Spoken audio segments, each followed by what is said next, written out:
Meus queridos, você que vai fazer a prova da UES, vou te convidar para você fazer essa revisão comigo.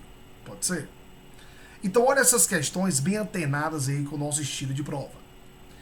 A primeira questão diz o seguinte: assinale a opção que indica a técnica de química analítica empregada em etilômetros, bafômetros, que utilizam dicromato de potássio. Moçada, vem cá. Nos bafômetros, você tem a presença desse dicromato, que é o K2CR2O7. O oxigênio tem o NOx de -2, o potássio família 1 tem o NOx de +1, e aí para zerar nós temos o crômio com o NOx +6. O dicromato ele é um excelente agente oxidante. E quando entra em contato com o etanol, ele vai oxidar o etanol. Quando esse etanol é oxidado, claro que o dicromato vai sofrer o processo de redução. E quem sofre esse processo de redução é o crômio, que ele vai sair de um NOx +6, como foi calculado aí, e ele vai formar o crômio +3, E esse cara vai estar na forma de sulfato de crômio 3. Onde esse crômio, ele vai ter o NOx de +3. Então, vamos lá. O dicromato é um bom agente oxidante. Ele vai oxidar o etanol. E, naturalmente, o dicromato sofre redução, se transformando no sulfato de crômio, onde você tem um crômio com NOx +3. De maneira que esse dicromato, em água, ele vai formar uma solução de cor de laranja.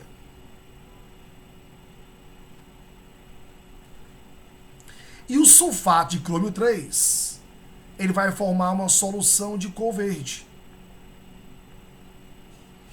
Então perceba que a redução do crômio vai permitir formar uma nova substância que tem uma nova cor em água. Então você vai estar utilizando de uma técnica, que é a fotometria. Lembrar que fóton, tem a ver com luz, e a luz tem a ver aí com as cores, Então, de maneira que você usa da fotometria para exatamente quantificar a quantidade de crômio que sofreu redução e, a partir disso, você saber quanto de etanol foi oxidado. E aí você consegue quantificar o teor de etanol no sangue de uma pessoa. De maneira que o nosso gabarito, letra C de casa. Lembrar que calorimetria trabalha com variação de calor. Então, se eu quero saber o quanto de calor foi envolvido em uma reação química, aí eu falo em calorimetria. Se eu quero trabalhar e fazer medições de densidade, densimetria. E se eu quero quantificar a massa de uma substância em uma mistura, aí eu falo em gravimetria. Beleza? Então, nosso gabarito, letra C. A nossa questão 2, ele quer que você diga o seguinte: qual dos meios vai provocar um brilho mais intenso? Galera, para que eu possa ter um brilho mais intenso, a minha solução tem que ter uma boa condutividade elétrica. E essa boa condutividade, ela depende dos íons, Mas quando é que os íons estarão presentes de maneira a gerar esse brilho mais intenso? É quando um íon está separado do outro. O cátion está separado do ânion. Então, para que eu possa ter o brilho mais intenso, eu tenho que ter uma boa condutividade. Ou seja, eu preciso que os íons estejam dissociados. Para que ocorra a dissociação iônica, a substância precisa ser solúvel em água. Então, entenda. Quando a substância ela é iônica e é solúvel em água, ela vai dissociar, ou seja, o cátion se separa do ânion. Aí isso vai permitir o fechamento do circuito, resultando em uma boa condutividade elétrica. Então eu preciso de um composto iônico que seja solúvel em água. A letra A não vai ser possível. Por que não, Tiago? Os cloretos, eles são solúveis, exceto quando esse cloreto está conectado ao íon prata, ao íon mercúrio ou ao íon chumbo. Aí ele não vai ser solúvel em água, ou seja, ele não vai dissociar em água. O sulfato, ele é solúvel em água, exceto quando eu tenho o íon cálcio, o íon bário, o íon estrôncio, o íon mercúrio ou o íon chumbo. Um desses 5 conectados ao sulfato, aí ele não vai ser solúvel, não vai dissociar. Só, moçada, que todos os nitratos, eles são solúveis em água. Então, o nitrato de sódio, ele é solúvel em água. Então, ele vai dissociar. Eu vou ter o Na+ aquoso e eu vou ter o NO3- aquoso. Aí eles vão se direcionar para os polos do gerador, fechando o circuito, né? Já os sulfetos, eles são insolúveis, a não ser que eu tenha um elemento da família 1 ou a presença do íon amônio, tá? Então, dos 4, o único que é capaz de se dissolver em água, dissociar, é o nitrato de sódio. A nossa questão 3, você tem aí o percentual do carbono, o percentual do hidrogênio, e ele quer saber a fórmula mínima do composto. Lembrar que fórmula mínima é a chamada fórmula empírica, são os menores números inteiros de uma fórmula. Então vamos lá comigo. Você tem 40% de carbono. Como esse percentual é em massa, eu posso falar que eu tenho 40 gramas de carbono. Aí eu vou ter 6,6 gramas de hidrogênio, tá? E aí a diferença é do oxigênio, né? Então eu vou ter 53,4%, ou seja, 53,4 gramas de oxigênio. Beleza aí? Mas, Tiago, toda fórmula é uma proporção em mol. Então eu vou dividir esses 40 por 12, que é a massa molar do carbono. Vou dividir o 6,6 por 1, que é a massa molar do hidrogênio. E aqui eu vou dividir por 16, que é a massa molar do oxigênio. Então, 40 dividido por 12, né? Vamos ter 3,33 mol. 3,3 mol. Aqui eu vou ter 6,6. E aqui eu também vou ter 3,3. Só que, atenção, para que eu possa encontrar números inteiros, uma proporção de números inteiros, eu vou ter que dividir esses caras pelo menor entre eles. E o menor entre eles é o 3,3. Então, se eu dividir por 3,3 todo mundo, eu vou encontrar uma proporção de números inteiros e pequenos. Onde aqui eu vou ter 1, aqui eu vou ter 2 e aqui eu vou ter 1. Então, eu vou ter um carbono, 2 hidrogênios e um oxigênio, gabarito, letra B. A nossa questão 3, perceba o seguinte, ele deu o volume de metano, eu tenho o volume de metano, eu tenho a temperatura, eu tenho a pressão, e ele quer saber a massa, né, que eu vou ter de metano. A prova da UES adora questões de gases, né, principalmente no que diz respeito à equação de Clapeyron, né, onde eu tenho PV igual a nRT. Só que o N, que é o número em mol, é a massa dividido pela massa molar. Então, ó, eu vou ter a pressão, que é 1, o volume é 30 metros cúbicos, então 30 mil litros, né? O número em mol é a massa dividido pela massa molar, e no caso do metano é 12 mais 4 vezes 1, 16 gramas por mol, né? Vezes a constante dos gases, 0,082, multiplicado pela temperatura, que é de 27 em Kelvin 300, né? Aí você pode simplificar aqui, ó, né, ó. 30 mil por 300, né, que daria 100. Então vou ter que a massa vai ser 100 multiplicado por 16, que é o 1.600, dividido por 0,082, né?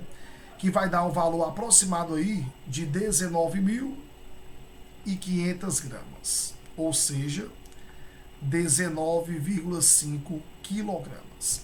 Então, o valor mais próximo, letra C de casa. Combinado aí? Tranquilo? A nossa questão 5, você tem a estrutura de um óleo, né? E ele quer que você julgue os itens, né? Vamos lá. Eu percebo no texto que é um óleo não se mistura com água. E um ponto que me chama a atenção é o fato de você ter uma cadeia carbônica extensa, né? Então, quando você tem uma cadeia extensa, então predomina o caráter apolar. O que anula a letra B, né? A letra C me diz que eu só tenho carbonos secundários, e não é verdade. Esses dois carbonos aqui, ó, eles são carbonos que são primários, né? Então a letra C não. A letra D me fala da configuração trans. Perceba, quando se fala em cis e trans, eu posso olhar para a região aberta que tem dupla. Então eu vou olhar para esses carbonos que tem dupla, né? Se as ligações estão para baixo, o hidrogênio está para cima. E aqui eu também vou colocar o hidrogêniozinho para cima. E quando eu passo a linha rente aos carbonos, eu vejo que os hidrogênios estão no mesmo plano, né? Caracterizando o cis e não o trans. E a letra A me diz que eu vou ter isomeria óptica. Para ter isomeria óptica, eu preciso ter um carbono assimétrico. E aí perceba que esse carbonozinho bem aqui, ó, ele é um carbono que só faz ligação simples e está conectado a 4 grupos diferentes entre si. Então isso aí é um carbono assimétrico, é um carbono quiral, é um estereocentro, e toda vida que tem carbono assimétrico, eu vou ter a isomeria óptica, né? A nossa questão 6 quer que você diferencie a água pesada da água normal, né? Galera, a água pesada, como o texto fala, você tem aqui, ó, o hidrogênio de massa 2. E na água comum, você tem o hidrogênio de massa 1. Então, eu vou lembrar com você o seguinte: o hidrogênio de massa 2, ele é o chamado de deutério. E como a massa é 2, eu tenho um próton e um nêutron. Já o hidrogênio de massa 1, que eu chamo de prótio, então esse hidrogênio ele não tem nêutron, né? Ele é apenas um próton, né? Então vem cá, a água pesada, ela é formada por 2 átomos de hidrogênio que têm um número de massa maior do que os hidrogênios que estão presentes na água comum, né? Só que para que eu tenha uma massa maior, que é o caso da água pesada, eu tenho que ter átomos com maior massa, né? E eu vou lembrar com você que o que diferencia o deutério do prótio, né, é exatamente o nêutron, né? Então, no caso da água pesada, que eu tenho 2 átomos de hidrogênio com massa 2, em relação à água comum, então aqui você tem uma diferença no número de nêutrons, né? O oxigênio, por exemplo, o de massa 16, ó, como o oxigênio tem um número atômico de 8, então o oxigênio vai ter 8 nêutrons, né? Com 2 de cada H, aqui eu tenho 10 nêutrons. Como no hidrogênio normal, que é o próton, ele não tem nêutron, eu vou ter os nêutrons somente do oxigênio. Então aqui eu vou ter 8 nêutrons. Então entre a água normal e a água pesada, a diferença é no número de massa do hidrogênio que vai formar. E o número de massa, ele é influenciado pelo número de nêutrons, né? Então, gabarito, letra A de avião. A questão 7, ele pede o seguinte: qual par de substâncias é capaz de formar uma solução tampão? Eu não posso esquecer que existem 2 tipos de tampão. o tampão ácido, onde eu vou ter um ácido fraco, e tem que ser um ácido fraco para que ele entre em equilíbrio, e um sal correspondente. Ser correspondente é você ter o mesmo ânion que o ácido tem, né? E eu posso ter o tampão básico. E o tampão básico, eu vou ter uma base fraca, tá? E um sal correspondente. Então, ser correspondente, no caso do tampão básico, é você ter o mesmo cátion, certo? Então, eu preciso ter um ácido fraco ou uma base fraca. Descartando a letra D, porque a letra D, o NaOH, a família 1, é uma base forte, né? A letra A, eu tenho 2 sais. Vou descartar isso, né? Aí eu tenho a letra C e a letra B, né? Perceba que na letra C, você tem o ácido carbônico, que é um ácido fraco, né? Ele tem carbono. Aí esse cara, ele é o H+, e o HCO3-, né? E quando você pega o NaHCO3, aí eu vou ter o Na+, lindo, e o HCO3-. Perceba que eles compartilham do mesmo ânion. Então a letra C é um par de substâncias que vão formar um tampão. E o nome do tampão é em função do íon que é comum, que no caso é o bicarbonato, né? A letra B não vai formar tampão porque o H2CO3 é o H+ e o HCO3-. E o Na2CO3 é o Na+ e o CO3 2-. Então, meu querido, eles não têm um ânion em comum, né? Então, gabarito, letra C de casa. E a nossa questão 8, ele quer que você compare o cálcio com o bromo, né? O cálcio, distribuição dele: 1s2, 2s2, 2p6, 3s2, 3p6, 4s2. Já o bromo 35, 1s2, 2s2, 2p6, 3s2, 3p6, 4s2, 3d10, 4p5. Perceba que o cálcio e o bromo, eles são do mesmo período da tabela periódica. Por que eu sei isso? Porque eles têm o mesmo número de camadas ocupadas, que são 4. Então o cálcio e o bromo estão na mesma linha, no mesmo período. Só que o cálcio, por terminar em S2, ele é família 2. E o bromo, por terminar em P5, ele é família 17. Ah, Tiago, se o bromo está mais à direita,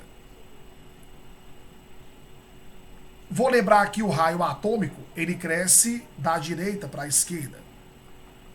Então o raio do cálcio é maior do que o do bromo, o que você anula a letra A. Se o raio do cálcio é maior, isso quer dizer que ele não atrai fortemente os elétrons. Então, para ionizar um elétron do cálcio, eu vou ter que aplicar uma energia menor. Então, quanto maior for o raio, menor é a tua energia de ionização, que é a energia que eu aplico para remover o elétron. Então, a energia de ionização do cálcio é menor e não maior. Letra C. O bromo tem maior afinidade eletrônica, pois a adição de um elétron ocorre uma maior liberação de energia. Cara, o bromo, quando se tem um raio menor, ele tem uma maior afinidade eletrônica. Vamos lá. O bromo, família 17. Só falta um elétron para ele se estabilizar. Que ele recebe esse elétron, ele fica tranquilo, ele fica estável. E quando eu fico estável, eu vou liberar muita energia, né?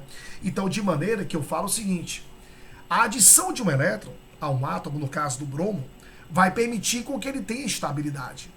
E aí, ser estável, você liberar energia, né? Então, a afinidade eletrônica é a energia envolvida na adição de um elétron. No caso do bromo, como ele vai se estabilizar, ele vai liberar essa energia, tá? Então, gabarito, letra C. Letra D, o bromo é mais eletropositivo. Não. O cálcio tem um maior raio. Então, se o raio dele é maior, para remover um elétron dele é mais fácil, ele tem uma maior tendência a ser positivo. ou seja, ele é mais eletropositivo. Deus te abençoe, boa prova, valeu.